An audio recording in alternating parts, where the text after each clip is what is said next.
Warning: the show you are about to hear contains muscular, intelligent, and intelligible sexy men discussing B-movies, and will contain movie spoilers. Only one of the previous statements is actually true. You decide. So light that fuse and let it burn. There's no escape, there's no return. Exploding heads and synthwave licks. We're deep in cult classic kicks. Low budget dreams that never quit. Every frame a misfit hit. This is the B-Movie Blitzkrieg Podcast. This is Duncan and the Baz. The B-Movie Blitzkrieg Podcast. Welcome back to the B-Movie Blitzkrieg Podcast, where bad decisions are always made, the acting is wooden, and the special effects are, well, special. I'm your host, Duncan McLeish, here to guide you through another glorious descent into cinematic nonsense. Tonight we're heading to the mall, not for food court hot dogs, but for killer robots and a heaping side of aged cheese. That's right, we're talking Chopping Mall from 1986, a film where security systems are homicidal, the dialogue is tragic, and the only thing flimsier than the plot is the clip on the back of Barbara Crampton's bra. Of course, I'm not doing this job alone. Joining me as always is a man who once tried to reason with / molest a Roomba. My co-host, the man, the myth, the legend, the Baz. Guten Abend, mein Führer. Feldwebel Baz reporting for Blitzkrieg Business. It's time to do Chopping Mall, which might be the shortest movie in the entire 20 that we picked. So this one is like an hour and change. First time watch? Yes. Ah, Yeah, excellent. I've heard of this one. Like a lot of the ones on the list that we're covering this season, I had never even heard of. This one I had. I think it's maybe on Shudder in the UK, so I've probably seen it when I've been browsing about to find something. But I had never watched it. Right, so this is us delving into familiar territory here. For those that don't know, myself and Baz, for like the last 10 years, did a horror podcast. So Chopping Mall is like a mainstay for me. It's one that was rented for me as a kid when you're like video store, the cover artwork with the chopping bag with all the body parts. I've seen this movie like a million times. The reason it's on the list here is like just the concept is so fucking ridiculous that it could not make the B-Movie Blitzkrieg in the first season. I cannot wait to get into this, especially because it's a first time viewing for yourself, because I just get the feeling like mall culture is not a big thing in the UK as it was in America, but we both grew up watching tons of things that make reference to mall culture. So it'll be interesting to see where we land in this one, ultimately where the scores go. But as always on the B-Movie Blitzkrieg, we start with a little bit of plot synopsis. So we're going to take a short break. When we come back, ladies and gents, the Baz is going to guide you through what the fuck Chopping Mall is about. And hopefully by the end of it, you understand what it's all about. We're going to be doing it right after this. And welcome back. Ladies and gents, let's talk about the plot in a segment I've called No Refunds, No Returns, No Survivors. Baz, Chopping Mall, what's going on here? Who knows, Duncan? I don't. No, the script from Chopping Mall does not require a great deal of discussion. In fairness, it's not at all what I thought it would be, primarily due to the fact there is absolutely no chopping of any sort in this film. It's lasers. The name kind of hints towards more of a kind of slasher kind of vibe. Do you know what I mean? Like, I don't know, Jason Voorhees fucking does the National Mall or something like that. A homicidal mannequin with a knife. Yeah, totally. Run amok. Not this though. Basically, the premise is so we're in a suburban mall, the likes of which many of our American listeners will have been uniquely familiar with in the 80s and kind of verging into the 90s as well. The company that own and operate the mall have decided that they're going to replace their standard security guards with these robot security guards, basically. What could possibly go wrong? Which have the Well- power, like, that are armed, like, in a way which is just fucking ridiculous. Yeah. When they're described in the opening credits as killbots, Yes. that tends to point in the direction they're going. Then when they look like number 5 for Short Circuit, I've listened to my notes. well, it looked like number 5 fucked Canine from Doctor Who. And this is what you've been born with. No wonder these robots have got issues. Anyway, they then run amok in the mall. The minute the mall shuts, they go fucking mental. Yeah. Although it's not like something causes them really to short circuit or anything. They're just It's not a nice lightning robots. strike. A lightning strike on a computer board, apparently. Like, Apparently so, but there wasn't even any smoke. Duncan, come on. And basically, there's a group. They're not hapless teens. They're probably early 20s movers and shakers in the 80s retail markets. 3 guys who, for some reason, very questionably, are working in a fabric store. 2 girls for a restaurant, and a fucking couple that seem to run a fucking local garage or something. Anyway, they're having a sexy party. And one of the, I believe it's a soft furnishing store. They throw a wee sexy party to themselves in there, get a bit of fingering going. There's a poor disgruntled vet who's now a janitor. Basically, the robots will just kill everybody that's in the place. But thankfully, our sexy haberdashers are very handy with assault rifles and the like. which you can buy in the mall. God Which you bless buy in the America. sporting goods shop. Do you know what I mean? Different time, Baz. Over here, you would go in to buy maybe a shuttlecock or some shin guards. Not in America, my friend. Not in America. You're in there for the hardware. AR-15s. Fucking fucking 45 Magnums. And I'm not talking about the condoms, if you know what I mean, Squire. Yeah, so basically then it's Battle Royale with robots who apparently can go up and down escalators even though their tracks are about fucking 8 feet wide. And they start whittling down the numbers till we find out who survives at the end. And It's a hellhole! It's the plot of shuttlecocks. Oh man! Right, we're going to take a break. I'm going to compose myself. When we come back, we're going to be talking about the rad, the sad, and the bad of Chop 'em All. Ladies and gents, we're doing it right after this. And welcome back. So it's time to get into the nitty gritty about what makes this movie great, terrible, and somewhere in between. I've called this segment the 5-finger discount of logic. Let's get into it, Baz. Rad, sad, bad. There's no shortage in this movie. Give us an example of one. So, unfortunately, Duncan, I'm going to have to open with a sad. Oh no! Because so early on in the film, we see the CEO of the fucking Killbot company, whatever they're called, kind of delivering. It's a bit odd. He's delivering what looks like a kind of sales pitch, but the mall has obviously already bought the robots. Yeah, bought they're already there. service kind of thing, They've got to control them. So there's this really smiley little woman working the crowd kind of thing, and she introduces the CEO, and the look of unrequited love on the woman's face when she invites the CEO up. She clearly is pining for him. He, on the other hand, has clearly fingered both of the promotional girls in the disabled toilets. They're wearing like little lurex dresses, and he's basically just wiped his cock on the hem of their skirts, stood up on that fucking stage.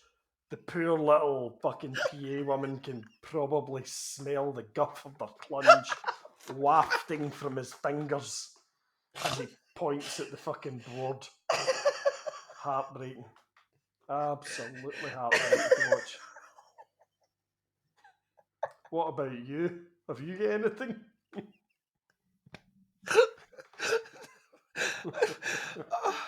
It didn't take long. It really didn't take long. I suppose the big one for me is in terms of like rad also / bad is why does it all need RoboCops? Yeah. Like, what's the what? Right, I understand there's military hardware there, which now makes more sense why you'd want that protected. But I like everyone seems really cool that a shopping mall, like once again, a shopping mall needs like robot security with the power to tase / kill you. And to me, as a moment in the movie, that whole pitch at the beginning as to what they can do and what they can't do, everyone's really amenable in a way which kind of scares me. Like even the sarcastic comments are still like, "Oh, what they're going to do," and they're like, "Well, this robot will subdue attackers with the power of lethal force." Yeah, it just like it's kind of on the like it extends the belief of my logic to a level where it snaps very quickly. So that's where I'm coming in with Ming to begin with. What about you? What you got? Well, kind of piggybacking onto that, I wanted to know that why these mall security robots have been armed with weaponized plastic explosives, which they use to fucking break down walls and stuff. I mean that does seem overkill, even for even in Generation Trump. Do you really want to arm your security guards with Semtex? You know, that you can fire from a little cannon. Yeah, for when you can act like launchable Semtex. I mean, it's the highlight of the movie for me. I got to mention it. We talked about it just a couple of days ago. Barbara Crampton's in this movie. I fucking adore Barbara Crampton, specifically this time period Barbara Crampton, and she does not disappoint. She gets her tits out. There is not a huge boob count in this one. I think the boob count is 3 or 4 scenes with tits. But one of those scenes is a slow reveal of Barbara Crampton's breasts. Fine, pert breasts they are, and by God, I salute them. God bless America. Probably the raddest scene, aside for the Cramptons cans, obviously. The raddest scene for me is there's a scene where one of our heroes dies taking down one of the robots, and he does this by leaping onto a little maintenance car truck thing and moving fairly slowly over about 3 feet and then bumping into said robot, which causes an explosion the likes of which we have yet to see in this film. I love the smell of napalm in the morning. And just before we wrap up this sexy segment, Duncan, I'd like to chuck in a fourth option. You can. I've got one more I want to mention as well, but I want to hear yours before I mention mine. So you tell me but right now. I'm not talking about it being bad, sad, or rad. I'm talking about a fad. You want to talk about the fad? I'll talk about the fad, Duncan. I want to talk about the House of Almonds. There is a fucking shop in this mall called House of Almonds. Now, I want to ask what the shop is selling. That may seem obtuse, because it should be fairly obvious what they're selling in the shop, Duncan. But why do we need a whole shop dedicated to almonds? Why do we need a house? You know what I mean? Yeah, why does it need its own house? You know what I mean? Nuts and stuff. Chucking a couple of fucking macadamias, wee bag of dry roasted. You know what I mean? Basically, you either then you get packets of almonds, cartons of almond milk, maybe a bar or two of marzipan. Right? Is that enough? No wonder there's empty retail fucking units left, right, and centre in the world. Silly shops, man. Stupid fucking ideas like Where's your forward planning? Yeah, tell you, it's not in this movie. My last part I was going to say is, for all we've had a joke at the expense of this movie, the kills in this movie are absolutely great. Like across the board, this delivers where it needs to deliver, including an exploding head scene, which is like chef's kiss good. And it makes, so when people talk about practical effects are really important, and you get the kickback of, well, they're also very expensive. Like, you see this now, that effect still holds up, what, 40 years from when that movie came out. It still holds up, and there's a reason behind that, and that's good practical effects. So loads of death in here. Some of them get like completely ridiculous. And Dick Miller is in this movie. Dick Miller is the janitor The who old dies. janitor boy, yeah. Fucking love Dick Miller. Dick Miller always dies in every movie, but it's kind of great to see him in here as a janitor who's just. Is he the one that gets electrocuted? Yes, There's a fairly phenomenal electrocution scene. that's with Dick Miller. I made my notes. I can't even fucking find it in my notes, but it was in the notes. Yeah, I love him. He appears in so many movies in the 80s. He dies in pretty much every movie, and it's kind of cool when he shows up. You know what's going to happen, but he's phenomenal in here. So I had to mention that as well. Under the Rad, ladies and gents, we're going to take a short break. When we come back, it's time to delve into, and I'm like, we've kind of already touched on this. The script for this movie is fucking atrocious, and I can't wait to pick it apart, which is going to happen right after this. And welcome back, ladies and gents. Let's talk about the script. Ridiculous lines in this movie that I've called dialogues from the bargain bin. Quotes that should have been on clearance. Let's get this one right out of the way here. Is it a reference made by the movie Scream? I want to think so. My parents are going to be so mad at me. I'd like that line just before our character dies. It feels too on the nose, but then it's done better by Matthew Lillard in Scream. So terrible line considering you're about to die. Doesn't make sense in the context. So much better than Scream. Baz, what have you got? I'm going to kick off with the most 80s line I have ever heard in my life, delivered by the delectable Barbara Crampton.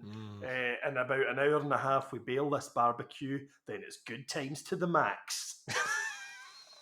I fucking grew up through the 80s, and I never used the phrase to the max once in my life, even as a fucking idiot teenager. That's not on my list. It's not on my list. What about this one? I'm just not used to being chased around the mall in the middle of the night by killer robots. Yeah. No one is. No, the mechanic chick, isn't it? It's like no one's ever like, no, yeah, that's right. Or the equally bad, I guess I'm just not used to spending the night in a furniture store. Once again, no one is. Like fucking the dialogue, man, makes me just want to throw my eyeballs at someone. What have you got? I had the one about being chased around the mall. I thought that was hilarious as well. I'm going to come back with let's go send those fuckers a Rambogram. I mean, I'm practically dressed like a Rambogram right now. I should really be complimenting you on the headwear, but it's phenomenal. I am living up to my pictogram in the show artwork. You have taken a more black mass approach, which, by the way, I am 100% down to clown on. The whole Crowley look right now is getting me like chubby. I want my velvet fez added on to the old artwork and later artwork is already created. That's a season 2 problem, and I will get that for you for season 2. But like all 20 shows are in the can. Right.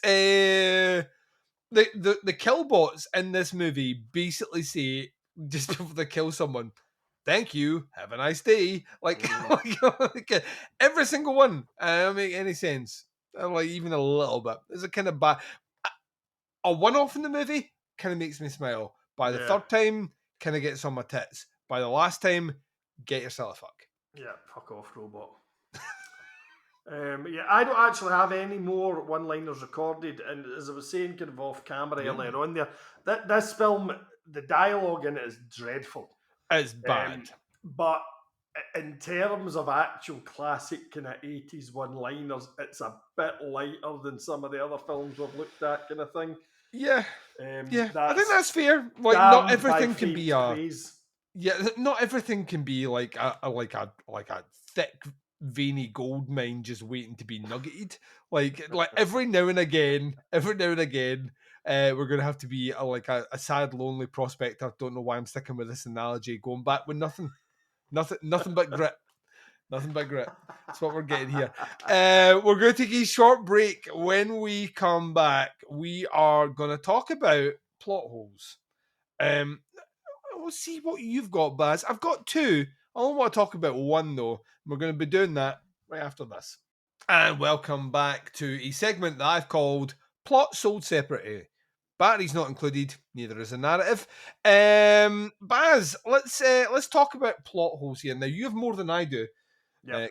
You are more I was going to say I'm more forgiving of these movies than you, to be fair. The big one for me is at not one point in this movie does anyone reach for a phone or reach out for help outside of the mall by way of telecommunications to the police, the army, like 911, anything like that at all in this movie. They just kind of decide to arm themselves and take it down themselves, which I imagine is the American way, but maybe not the practical way. So that was a big thing for me. What do you have? Well, kind of tied into that, there is a scene kind of later on in the film, I think when we've lost a couple of characters, where the surviving characters seem to hole up in like a shop for a while. Mm-hmm. And then I just started to think, right, why did you not just hide in a cupboard till the morning?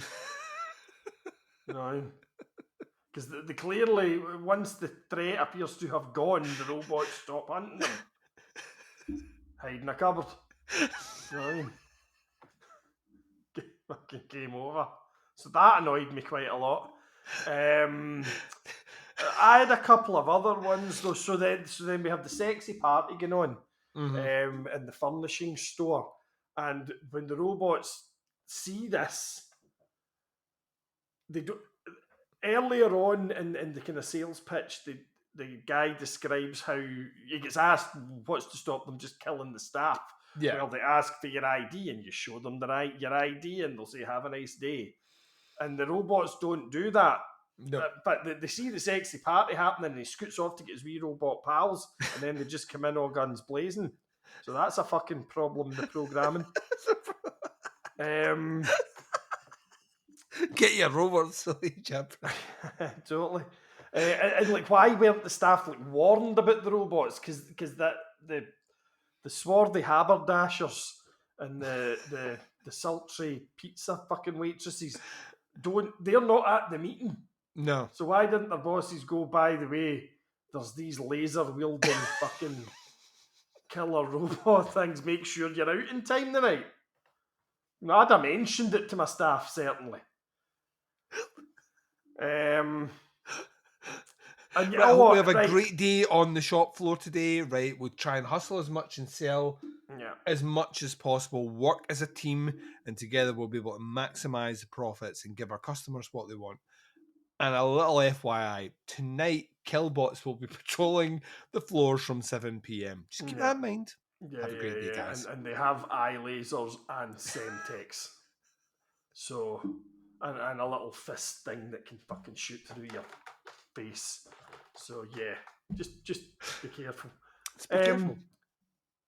On that as well, so there's a control room that we've not really mentioned where, like, Killbot Inc. have some wee science boffins in there who are supposed to look after the robots. They're the first fucking targets. And despite having worked with these things for a period of time, don't seem to hear the servo motors in the head as they go clunk, clunk. Metal also, woefully ill-prepared for lightning strikes.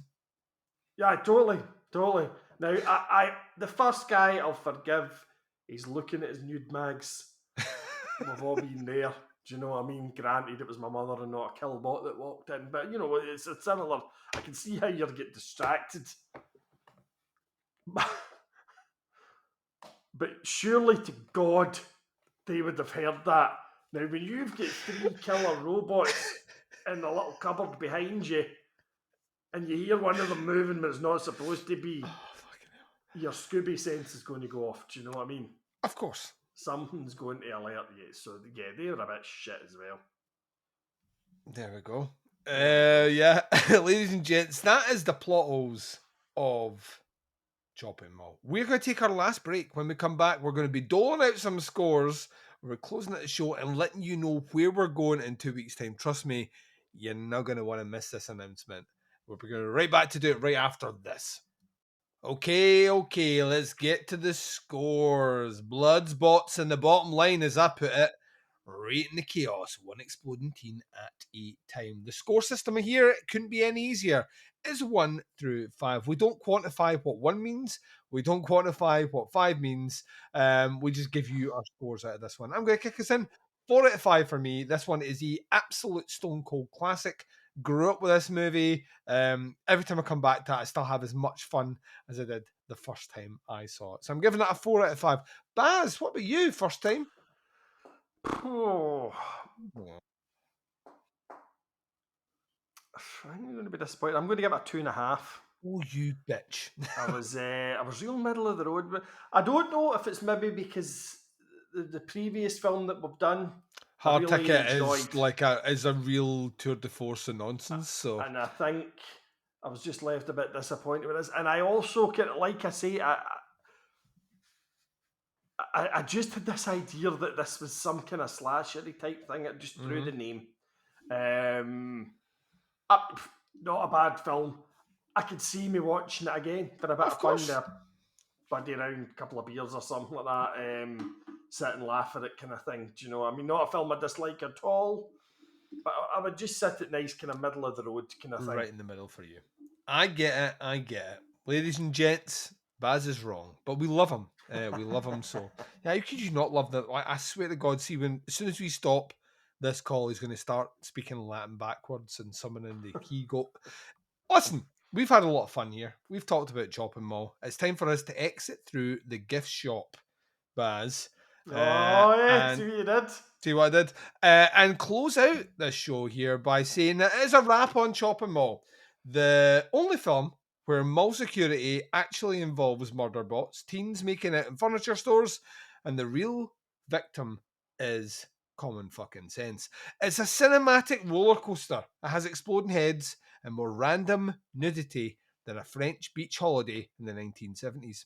A big thanks, as always, to my main man, The Baz, for joining me. We do it for the love of B-movie brilliance and because therapy is expensive and we won't pay for it. If your ear survived and your brain didn't melt, make sure you subscribe on YouTube, Spotify, Apple Podcasts, or wherever else you find questionable content online. We will be back in 2 weeks' time with the karate kicking, rhyme slinging, pimp strutting legend himself, Dolomite. Get ready for Kung Fu so bad it breaks the laws of physics. Dialogue dubbed by people with no idea of timing and enough polyester to start a static fire on a roller rink. Until then, stay groovy, stay grindhouse, and remember, here at the B-Movie Blitzkrieg, the bizarre meets the brilliant, one B-movie at a time. Baz, say goodbye to the listeners. Thanks everybody for listening. Keep your powder dry, your panzers fully fueled, and let's crush sedating land beneath the heel of our jackboot. Bye everyone. Blitzkrieg!